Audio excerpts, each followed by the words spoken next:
Graça, paz e misericórdia da parte de nosso Senhor Jesus Cristo, a cada um dos amigos, irmãos que nos acompanham aqui neste canal para mais uma Escola Bíblica Dominical. Estaremos comentando hoje a lição de número 12 desse desse quarto trimestre do ano de 2022, onde nós aprendemos acerca da justiça divina, a preparação do povo de Deus para os últimos dias no livro de Ezequiel. Um trimestre recheado de profundos ensinamentos, ensinos escatológicos, ensinos futuristas, que falam e diz respeito ao povo de Israel com exclusividade e também passa para o período que alcança, alguma dessas profecias, alcança a igreja de nosso Senhor e Salvador Jesus Cristo, da qual fazemos parte. É o que aprenderemos nesta lição de hoje. Esta visão é literal ou uma questão metafórica? Este rio, desta visão do profeta Ezequiel, é o mesmo lá do Apocalipse, capítulo 22? É o mesmo rio da vida? É o mesmo lá do Apocalipse 22? Então são essas questões que estaremos debatendo, que estaremos expondo, segundo a graça e a orientação do Espírito Santo, seguindo a rota dada pelo nosso comentarista, pastor Ezequiel Soares. A introdução, nós vamos ver, é uma profecia. Ela é futurística para o profeta e também para os nossos dias. Não é idealista. Idealista, ela diz respeito a algo superficial, não aplicável, não palpável, não materializado. É apenas um ideal. Também ela não é preterista, coisas que já aconteceram, que foi exclusiva para o passado. Mas esta visão do profeta, ela é uma visão futurista. Ela é uma visão futurista, é uma visão literal e também histórica, ou seja, histórica, futurista e literal. Quando fala-se aqui dessas visões do profeta, claro que tem algumas metáforas, no entanto, neste quesito que estamos a falar, é histórico, é literal, é futurista, vai acontecer exatamente como está escrito aqui pelo profeta, como foi escrito e detalhado pelo profeta. Nós podemos ver ainda quando acontecerá este evento. Quando acontecerá? E nós vamos de antemão antecipar para os irmãos. Vai ser durante o milênio. Vai ser durante o milênio. A nossa lição, ela foi dividida sobre o aspecto escatológico, pneumatológico e geológico. Geológico está falando da localização ali do Mar Morto. Mas, até por uma questão de argumento, eu quero partir da questão geológica. Depois, nós falaremos primeiro da geológica, depois falaremos da questão escatológica e no final, pneumatológica. Não vamos seguir a mesma linha traçada na lição. Por quê? Eu entendo que para nós compreendermos, nós precisamos entender a questão literal, a questão geográfica do Mar Morto. E quando nós vamos falar da questão geográfica do Mar Morto, o que nós vamos entender? O contexto geológico do Vale do Mar Morto. O que nós temos hoje ali? Hoje nós temos uma região árida, nós temos ali um mar salgado, de alta densidade de salinidade, a salinidade chega a 30%, 10 vezes mais do que o oceano, porque o oceano é 3% apenas. Então nós vamos ver que este vale, onde fica o Mar Morto? O Mar Morto, geograficamente, ele é alimentado pelo Rio Jordão. É o Rio Jordão que brota, que vem, passa mar de Tiberíades, o mar da Galileia, que é de água doce, e vem e vai até o Mar Morto. O Mar Morto, ele fica 396 metros abaixo do nível do mar. É a maior depressão que nós podemos ter aqui na Terra, está ali no Mar Morto. Outro detalhe também aqui é que estas águas, vista pelo profeta Ezequiel, vai mudar o cenário do Mar Morto. Vai mudar o cenário. Então, estamos falando aqui da realidade geográfica atual. E depois, no final, voltaremos ao assunto para falar da realidade vista pelo profeta Ezequiel. Quando nós fazemos esse detalhe inicial da questão geográfica do Mar Morto, para podermos entender o que vai acontecer no futuro. Por quê? Porque o futuro já está apontando para algo escatológico, as coisas que ainda vão acontecer. Aí nós vamos encontrar no capítulo 47, no versículo 1, depois disto me fez voltar à entrada da casa, e eis que saíam umas águas de debaixo do umbral da casa para o oriente, porque a face da casa olhava para o oriente, e as águas vinham de baixo, desde a banda direita da casa, da banda do sul do altar. Isso mostra que este rio, ele nasce de dentro da casa e nasce debaixo do altar que está no templo. Ele brota dali. Aí nós vamos encontrar o nosso comentarista, ele aborda dois sentidos acerca do templo, né? Ele fala da questão literal, que os dois templos, o primeiro de Salomão e o de Herodes, foram literais, e que este templo de Ezequiel será também literal. Nós abordamos na lição anterior do templo do milênio e o templo tribulacional. Esse templo é o templo do milênio, não é o templo da tribulação. E nós vemos também que esse guia é aquele que está lá no capítulo 40 e no versículo 3. 40 e versículo 3 do livro do profeta Ezequiel.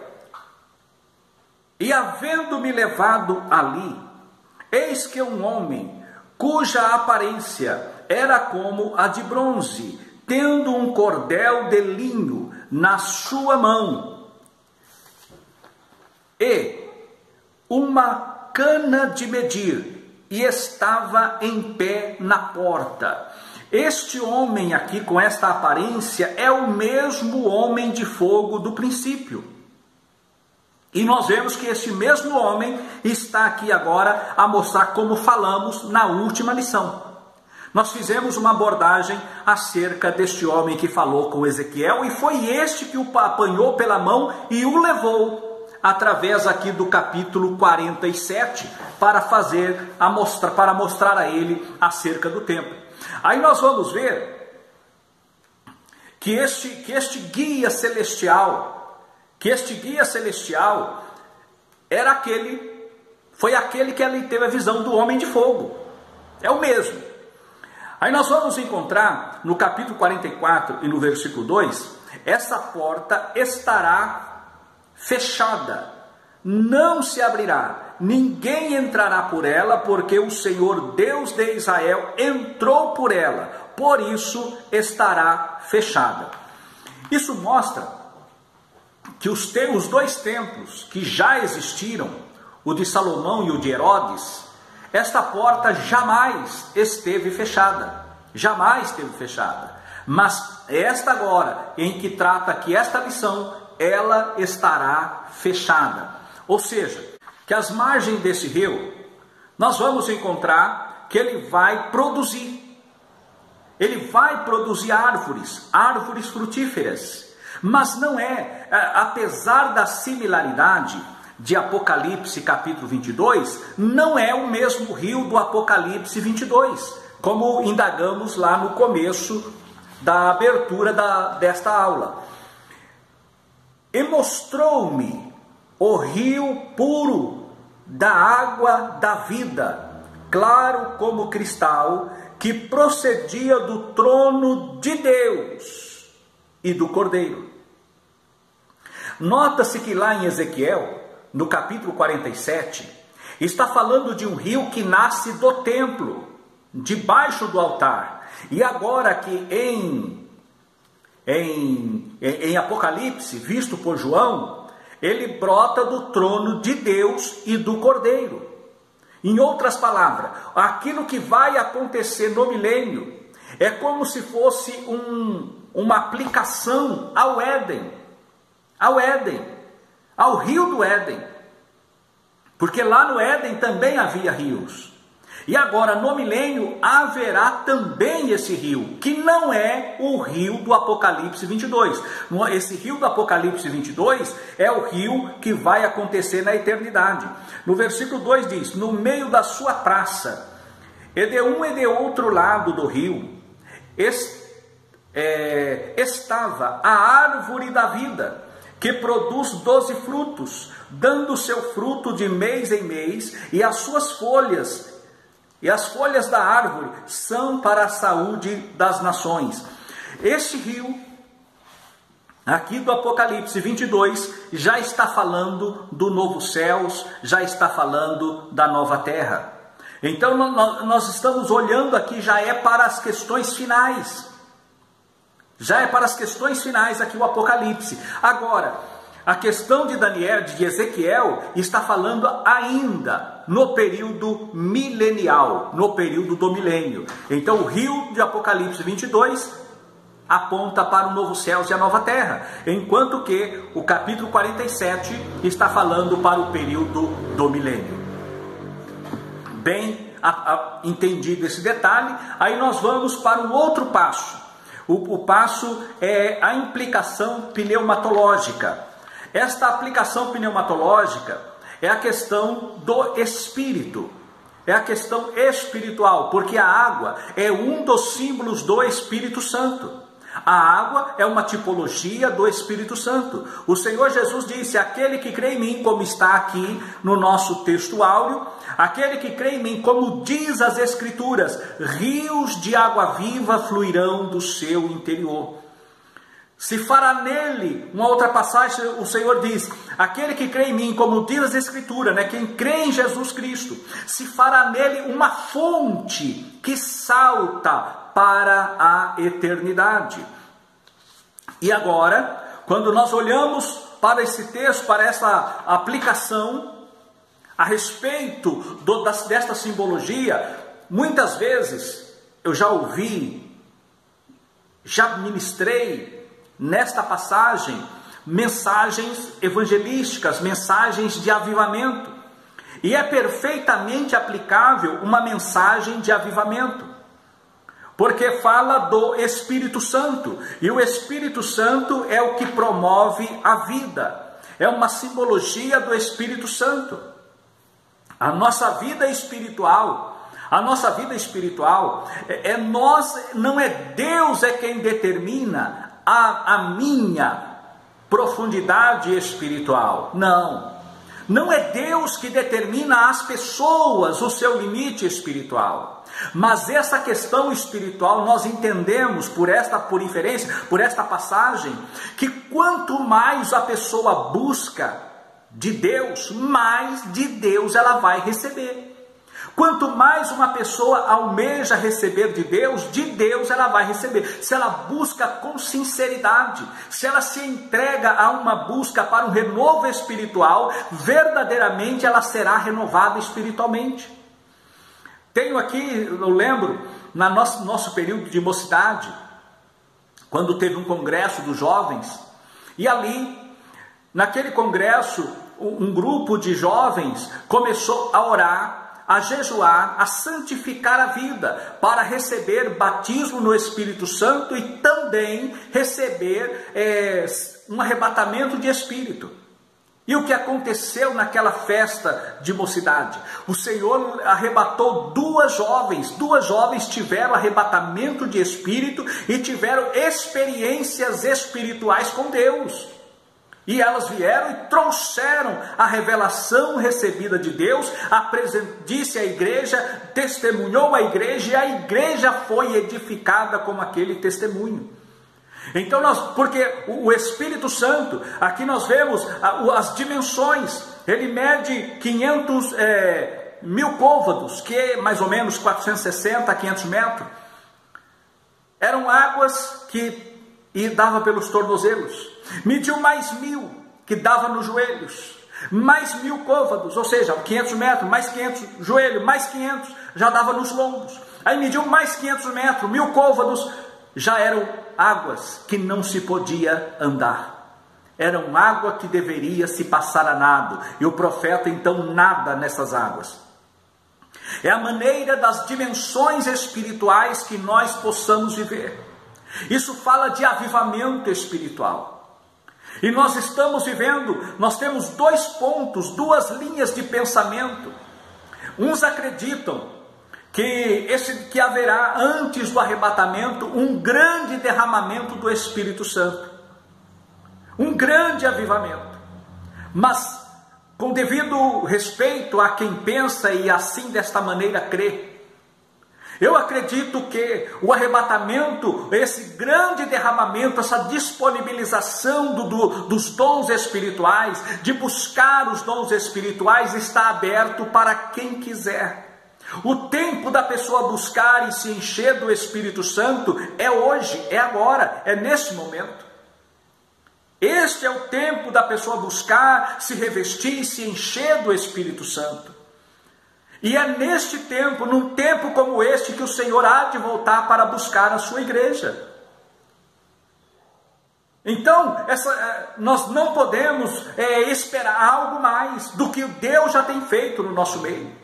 Nós estamos vivendo um período que o Senhor abriu as portas do avivamento para todos que quiserem buscar. É momento de mergulharmos e ter uma vida conduzida pelo Espírito Santo e viver o melhor de Deus nessa terra. Desfrutar o melhor de Deus nessa terra. Hoje, muitos interpretam que o melhor de Deus é a carteira cheia, a conta bancária abastecida. Não, o melhor de Deus nessa terra é reviver os mistérios de Deus, a grandeza de Deus, a presença de Deus, a comunhão com Deus, no mundo de treva, no mundo sem esperança, no mundo tenebroso, no mundo de tanta maldade, e nós fazer e descansar no Senhor, e nós termos essa visão espiritual, e aprender a descansar, e esperar no Senhor, como diz o salmista. Que nós devemos esperar, porque no meio das águas turbulentas, da turbulência das águas, Ele nos conduz à fonte das águas tranquilas. Deus, Ele faz isso conosco. Não é que não vamos passar luta, não é que não teremos prova, teremos luta, teremos prova, mas estaremos descansados em Deus, confiados em Deus, esperando em Deus, porque Ele é quem nos sustenta. Assim como o mundo jaz no maligno, que no original, esse jaz no maligno é o mesmo que o mundo é ninado por Satanás. É ninado pelo maligno. Mas quando nós esperamos em Deus, é o mesmo que estarmos inteiramente entregue ao Senhor. Como diz o salmista, entrega o teu caminho ao Senhor, confia nele e Ele tudo fará. É confiar no Senhor. E lá o salmista 27, lá no Salmo 27, espera pois no Senhor. O esperar em Deus está a vitória, a convicção de que Deus vai fazer, ainda que eu não veja, mas eu tenho convicção de que vai acontecer o milagre. É hora de nós vivermos esta dependência do Eterno. E assim, a água é o maior símbolo de implicação pneumatológica de Israel, de Ezequiel 47. Essa expressão pneumatológica que fala das águas purificadoras, esse rio que vai levar vida. o rio do Espírito, que leva a vida aonde não tem vida. Isso aplica a esse avivamento do período do Evangelho. Tem outros detalhes que eu não vou entrar para não gerar má interpretação, né? Mas vamos parar aqui e vamos pular para o outro ponto. No tópico 3, nós vamos falar do contexto geológico do Vale do Mar Morto. Já falamos da questão física do Mar Morto, como que é o Mar Morto hoje. Mas agora, segundo essa profecia, é a vida que chega aonde tem morte. No versículo 8, está aqui na nossa lição, vai dizer assim: então me disse, estas águas saem para a região oriental e descem a campina e entram no mar, e sendo levadas ao mar, sararão as águas. Aonde esta água chega, ela sara, ela cura, ela tira a salinidade, ela tira a falta de potalidade da água e torna a água potável, torna a água viva para que as pessoas, para que possa novamente a ter vida. Mas existem coisas que acontecem, as coisas não é num abrir e piscar de olhos. O que será num abrir e piscar de olhos será o arrebatamento. O arrebatamento será num abrir e piscar de olhos. Porém, esta profecia nós começamos a ver que Deus já está trabalhando. Se nós olharmos, se você buscar algumas pesquisas, você vai encontrar que lá na periferia do Mar Morto já está tendo vida. A vida já começou a aparecer no Mar Morto.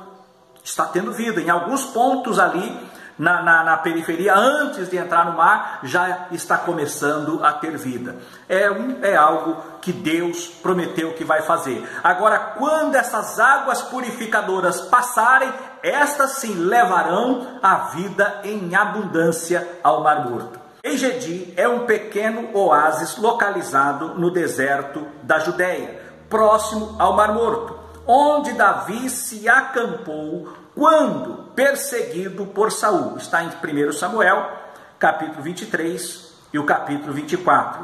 E em Eglaim é uma localidade desconhecida. As pessoas não sabem ao certo, ninguém pode afirmar. Alguns afirmam que pode estar na Jordânia, mas ninguém sabe exatamente aonde é esta região. E especulação não é bem-vinda. E os charcos e os lamaçais e os lamaceiros com sal, que não serão restaurados. Isso mostra que alguns lugares não serão restaurados por estas águas.